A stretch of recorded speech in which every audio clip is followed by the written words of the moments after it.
Welcome to the KayaCast podcast, presented by Kaya Push, the cannabis software making people management easy. The KayaCast is all about helping cannabis retailers launch, grow, and scale their business. I'm your host, Tom Mulhern, and I want to invite you to join us each week for conversations with thought leaders in the cannabis industry about their experience and expertise of working in the cannabis.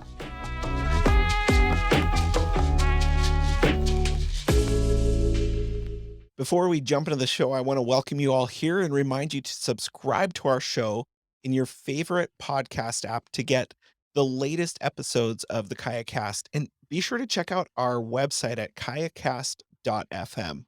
Today, we have an amazing in-depth conversation with Mike Wilson, the founder of Temeka Group and AnamiTech as well. You know, Mike has been in the business for 31 years, working to build everything from the Lakers fan store to huge cannabis retail stores. And Mike shares some insights for someone that might be wanting to start up, create their own cannabis dispensary or retail store. And he really talks about how important the layout of your store is to customer experience, customer service, security. He gives some insights on how you can use technology to really leverage your brand and some creative things that Temeka is doing to help with compliance and give that customer experience a whole new level of just fun and delight, really, for a customer walking into a cannabis retail store to interact with the product in a brand new way. So he kind of hints at that. So without further ado, let's just jump right into this interview.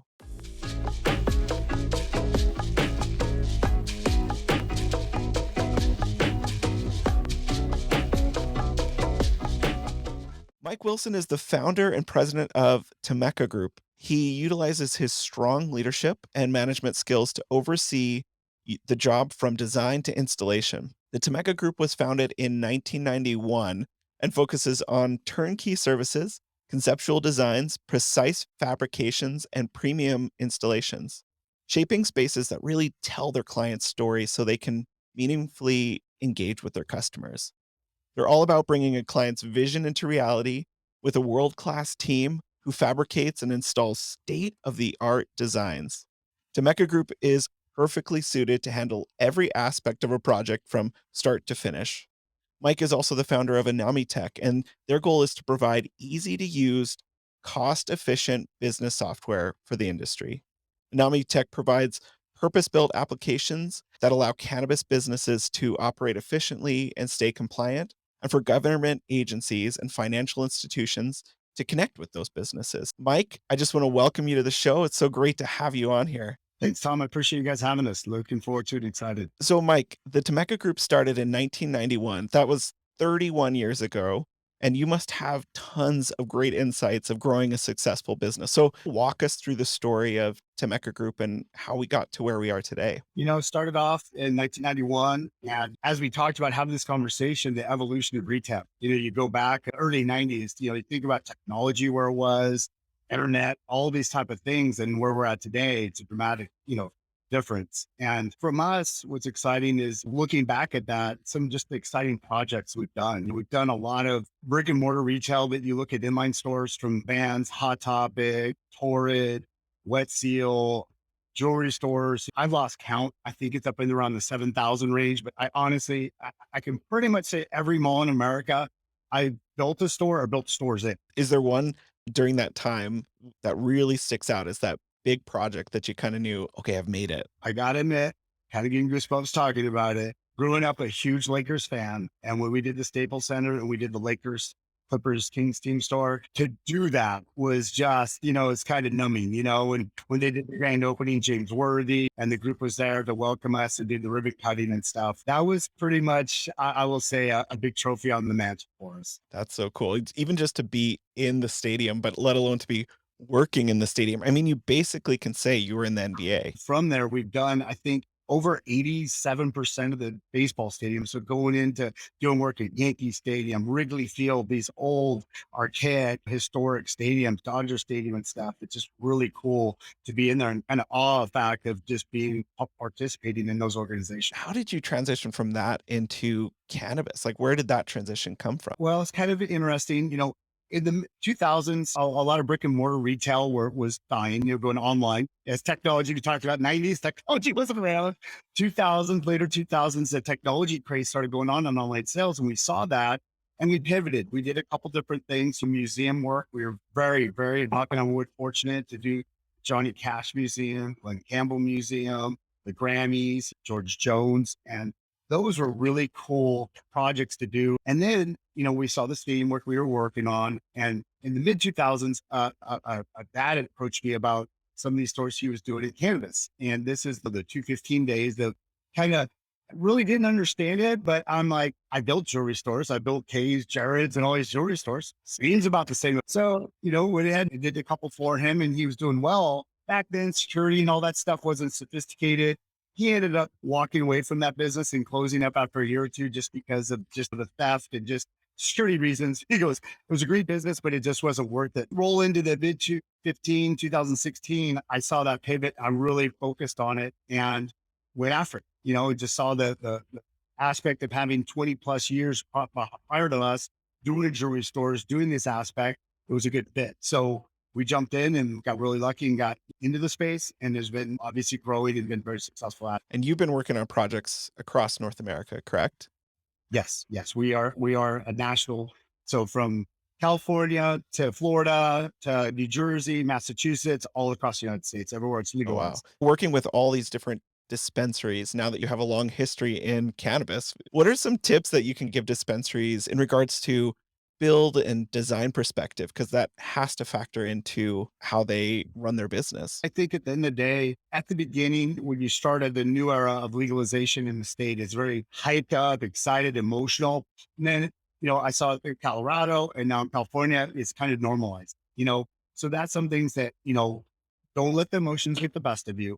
Secondarily, ROI and due diligence and plan. Can't stress enough about looking at some of those things about how much money you really want to put out. Because I see too much emotions get caught up into people and they grab that location. And then in the day, the budgets come in and like, whoa, that's a lot of money. So they got to be in perspective with that. And then the government, with regards to pushing them into industrial spaces, is a real hardship on this space. And I feel really bad for them because you think about taking a building that's supposed to be used for industrial use and push it to a retail use. That burden of cost is putting on the cannabis space to get that caught up to be a retail store, which is a lot of burden of cost. And it just subjected to extra costs that they shouldn't be impacting to start a business. How important is finding the correct location for a dispensary? Can they just set up shop anywhere or do they have to have a specific location?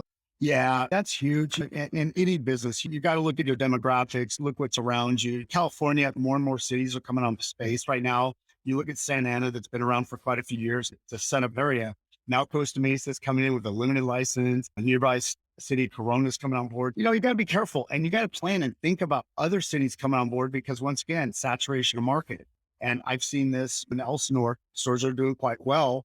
Then Wildemar comes on board, takes 30% of that business share away. That's a big chunk and it's normalized. It's not something that's a surprise to any of us. The only problem is cities coming on board and when that happens and how it's going to impact your existing store sales.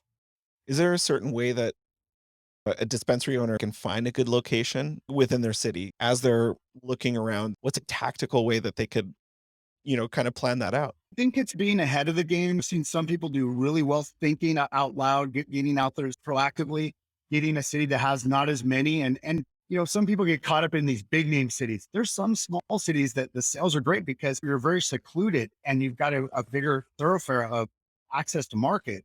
So I think it's not getting caught up into the game of having one in this saturated market because when you have 20, 30, 40 licenses in that city, man, that gets a very competitive market versus being alone by yourself with minimal competition. Have you worked on a project where you've tried something new and their sales go through the roof or something that you've done that has added a huge value to what they're doing as a dispensary? I think the biggest thing that I could say there is when you go back 5, 6 years ago, lines were cool. Lines where Yeah. you've made it. Lines are not cool. So it's about customer experience, efficiencies, getting them in and out. And that's where technology and having some of these aspects of it, of making a more efficient transition for the customer to come in, get their product, and you've got a couple customers when you talk about this, you talk about the new experience. They want to get the education. They want to maybe have that one-on-one conversation. But then you have some people, when we first started talking about express windows, people are like, no, I don't want to do that. I wanted my brand. I want to really educate the consumer. But some guys, after they've been there twice, they know exactly what flower they're going to get or edibles. They want to get in and out. So that's where express windows and some other things that we've developed to get the consumer in and out. What's the importance of the store layout in regards to a few different things? So, we talked about customer experience, but also customer service. Like, does the store layout of a dispensary matter? Is there ways that people can change the layout to increase their sales? How might it impact their sales? I think that goes back to sometimes we'll get people come after they put their application in. They go, oh, we got this layout. Right. This is great. But man, how many customers you plan going through here? Boy, you only got like two POSs and that head count, that doesn't make. So we've got some ratios that we look at that based on the foot count that's going to come through there. And then secondarily is that experience coming through. There's the bodega style, there's more of the Apple store versus the deli style, or the I call it the donut shop. Yeah, I want that in the case and go.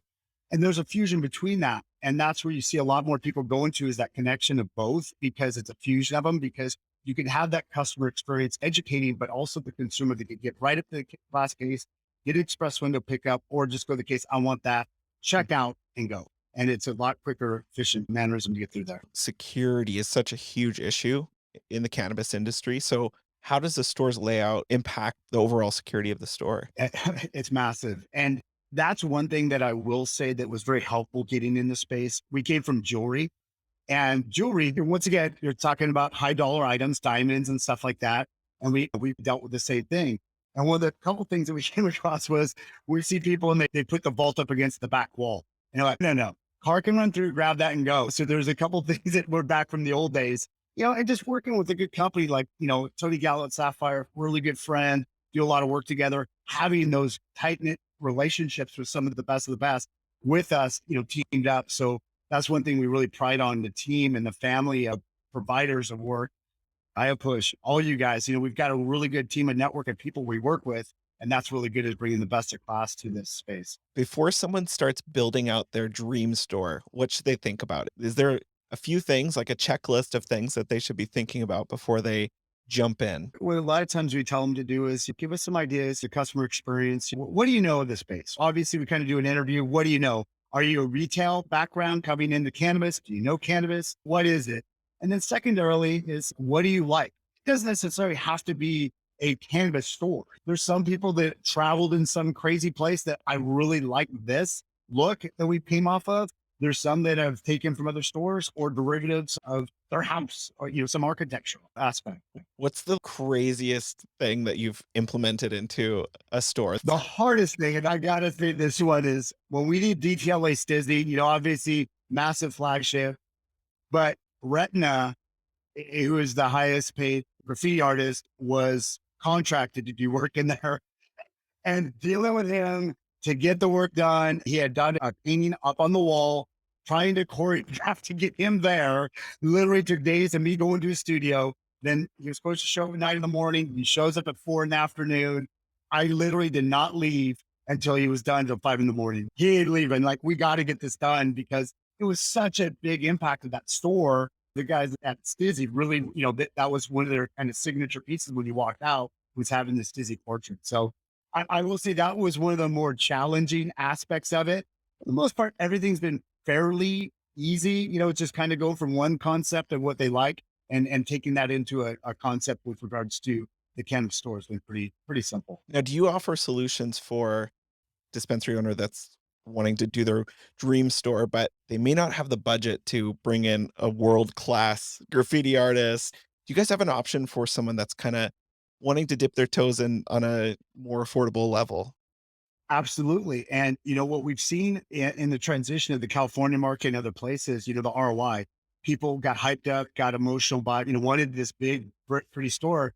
But at the end of the day, what we are actually launching in the next, probably be available in 90 days, is an economical display case. Not much different than what you see, but we're building them in mass quantities. So the scale price will go down, probably be a savings about 35%, but it's something that we could ship off the shelf. You can install it. It's going to be POSs, back rack cabinets, everything performed in the stores and the IP that we've learned for the last 6 years. We've integrated in our own line that we're going to be having out available in 4 colors. So we're really excited about that because I think it gives some of these other the small guys. I'm always rooting for the Yeah. small guy to be able to do that. And then we could enhance, the lipstick part of it with their logos, with wallpaper on the back walls, graphics, light boxes to make it apparent to their store. So it looks custom, but it's not to the bigger extent of some of these build outs that are extremely. What are some creative ways that you're using technology to overcome some of the challenges of legislation and compliance in different states? One of the biggest things we're working on right now is just the education of the consumer. We think it's important because when we're going to these new states and talking about, the experience with them. So first and foremost is that aspect of, Peak Beyond is a system that we quite regularly use. It's a lift and learn, but it also acts as another employee. So you can order the product. And, like I say, a lot of people don't understand the indica of sativa and all these different things they want to learn. So when you go in there, they can educate themselves and not feel stupid going up to the bartender and have these conversations. I don't even know how to say it, pronounce it correctly, or have those conversations. So I could actually go to a nice large screen touch and get that data points from that. Going back to 2016, when I walked into the first stores and smelt it, I felt guilty because it's that stigmatism of the past. And like I say, I consume, I did all that stuff, but it just was still, I'm in a store that sells this, it's like, holy crap, what the heck is going on here? I was surprised by the design and the layout of the store that I first went into, how professional it was, how, clean. And on the outside up here, we have legislation that you have to have the windows blacked out and everything. And so you walk in thinking, oh man, what am I walking into? And then you walk into this beautifully No, designed store that you feel comfortable in and people are welcoming. And that makes a huge difference. we were asked to do a deployment of 4 different brands at a retail store. It used to be called Global Shop. It was a big show for years and years. Everyone that's the go-to for retailers. And we took cookies, we took Dr. Green Thumb, and a couple other brands and displayed them there. And we had people like Neiman Marcus, like they were shocked. They had no idea. This was just this year, which you'd think they'd all be exploited to, but they were blown away. And, we had a cookies table that we've done with the technology with the flower table. And like, oh my gosh, we could use this in our stores. Like they were just blown away. And it's kind of funny that parallels how they're attracting each other and being, looking at this and taking those integrations and potentially taking it over to the retail side. What do you kind of see as the future of dispensary layout design and building? Like, do you see things that are kind of on, the forefront and they'll just be normal? When you go in liquor stores, you go in pharmacies, they're somewhat the same. You look at Walgreens, the CVS and stuff, they're somewhat the same. And that's why it's kind of small pivot we're doing with this econo line that we're talking about is just making it easier for the consumer because it is in fact normalizing. There's a lot of hype in these new states. We're working in a lot of these new states with that happening. But at the end of the day, I think there's going to be a normalization. And, what I look is 80% of it, the glass cases and look, the 20% is the custom to make it look like the Tom store or the Fred store. We can create it to whatever that consumer wants or actually customer wants to make it look like. But the base points of the POSs, the back storage and all that stuff we'll have right off the shelf. And then we could add the lipstick per se to make it custom to that person. Must be so rewarding seeing someone go from kind of an idea to the finished product. You have this nugget of an idea, and then for them to open a store, it must be so rewarding. I love the little guy. I always love rooting for the little guy. And we just love getting that part of it, seeing this small time guy in the city wanted to open the store and going through that journey. And then we open over and turn over those keys. And they're just like, I can't believe this is me. I can't believe this is me. So we get really excited. And the fact that we've been blessed, I'm knocking on wood, is just so many great customers. And the fact that some of these small guys goes, I can't believe these are the guys doing stizzy and cookies and stuff. And I'm part of this. Like they get really geeked up. So I get excited just because I love the emotion. I just love them hyping them up just as much as the big guys. Tell me a bit about AnamiTech. You're the founder of AnamiTech as well. Do you sleep? Do you ever it seems like you're just always going. What's some of the solutions that they're using for technology to help cannabis retailers be more efficient and compliant? What ended up happening is as we're going through that journey of going through cannabis, obviously we were exposed to some things, we'd come back and say, who owns a license? Let me get back to you. Okay. Who owns a property? Let me get back to you. And you start, at first we're like, what? They don't know that. But then you start thinking about the complexity of managing that. When you talk about an LLC structure for every single ownership, because they're always different because the merit base of how they're awarded, you look at the properties and all these different things. That was the first kind of aha moment. Then as we started working on build outs and stuff, it's just the connection within the departments. People are trying to use smart sheets or trying to use Asana, and we saw that it doesn't work. They're trying to force things. So that was kind of like the first rewarding part of what we had developed. It's location based. And what it is, it does a lot. It organizes your ownership structures. It keeps track of all that. Your licenses, it keeps track of your license and renewal dates. I'm not going to mention any names, but we've literally saved numerous licenses because you open stores, you start going across, you forget about them all. And what it does, it's a database to keep track of that. It's a system that put the milestones out there, keep the accountability, and put that out there for construction, merchandising, and that consistency of SOPs in place. One of the biggest things that we've had in this space is the transition of people leaving. If Mark leaves today, all that IP goes with them. If you use our system, it's documented in a way that it's done. So when Mark leaves, guess what? It doesn't go away with them. And then the last part of it, the green gov part, is sharing that data with the government. When you hear audits, these guys just, they run. They get scared because it's intimidating. So what we take is some of the compliance aspects of it, make it in a simplified way that they could enter and not feel like, oh my gosh, overwhelmed, not having to go out and spend, hundreds of thousands of dollars on compliance things to be able to do it. And not to mention just the communication between the municipalities and them with regards to CUPs, developers agreements, to have that stuff. We create the template so you can communicate with that government and the government likewise backwards. So it softens that, oh my gosh, it's an audit, to something that's doable. You read through it, put this, and we give an example of how to do it. So it softens that anxiety that happens in the current space right now. You guys really offer that all-in-one solution for a new cannabis business to open up. We kind of feel like it helps like an owner's manual. When you get a car, you kind of learn everything. It kind of gives that high touch of everything. It doesn't do everything, but it kind of gives you guidance. We got partners, we're embedding their information in there with it. So if they need information with regards to any different services, we'll have all that in there. But I kind of call it like the owner's manual. You can get in there, put your location in there, your license information, and kind of feel like I got this. I could handle this versus the overwhelming effect is like, where do we even start? What are some of the cool, like, new things you're working on with Temeka or AnamiTech coming up? You spoke about the value line that's coming up soon. So what are some of the other things you got planned? Right now, getting the NAMI thing, we're working a lot of different aspects of new markets out there. So we're excited about getting into the new states and things. We just got awarded the Mets team store. So we're going to do a whole design build for the New York Mets. And, we're doing even college, we're doing LSU to Alabama. It's just, we're so blessed right now. I feel like, to be in sports, cannabis, and some of the specialty things we have, I couldn't pick a better job to have.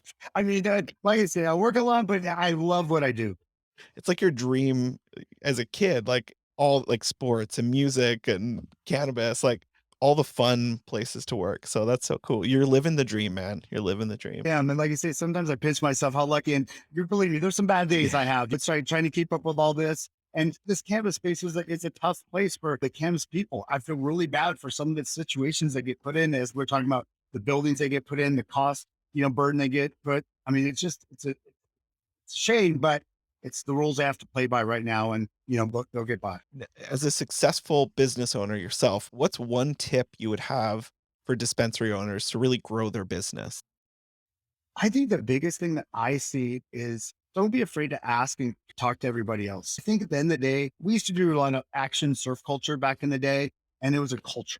And I think in cannabis, there's a culture that people want to help each other. And I think just having these conversations, and don't be afraid to ask. Most people will share that conversation.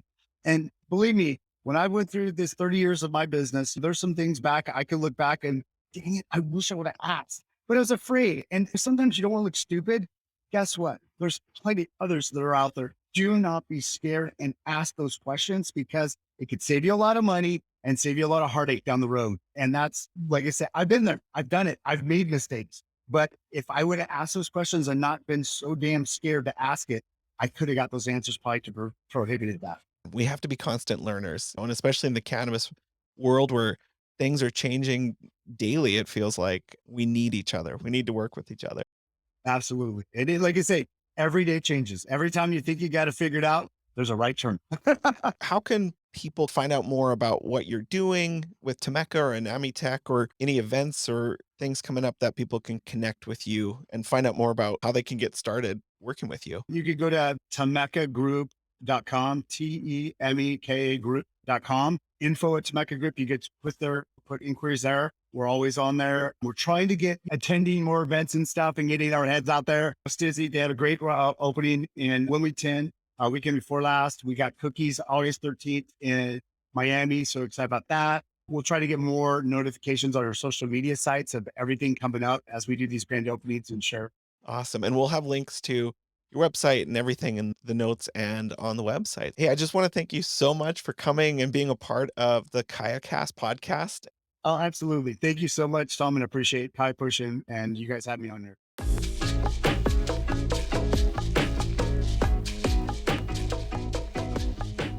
What a great interview with Mike. He really had so much to share about strategies for business owners in the cannabis industry to really get in there and utilize technology and store layout to make a customer experience. When someone walks into your store, you need to think about the experience, the security, and really the sales, how your store layout can impact all of those things to make your location more effective, to really build your business. And the location of your store, as Mike was sharing, really makes such a huge impact. So we want to thank Mike again for joining us on this show.